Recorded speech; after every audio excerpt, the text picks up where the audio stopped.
পরপর 3 দিন দেখেছি। এটা একটা খুব সাংঘাতিক স্বপ্ন। আমি 3 দিন দেখেছি। দেখে ইনফ্যাক্ট আমাদের সুজন্যকে আমি ফোন করেছিলাম আচ্ছা, যে এরকম একটা জিনিস দেখছি, এটা কি হতে পারে। এবং আমি আমাদের যে পডকাস্টে রানা এসেছিল, রানাকেও ফোন করেছিলাম, কারণ আমি খুব ভয় পেয়ে গেছিলাম।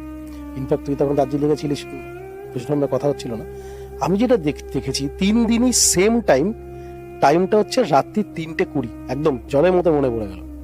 3:20 আমি দেখছি যে আমি আমার ফ্ল্যাটের গেটটা দিয়ে ঢুকছি, ঢুকে যেই দরজাটা খুলছি, মানে দরজাটা খোলার পরেই না সামনের এইটা আমার বেডরুম, পাশেরটা বাবার বেডরুম।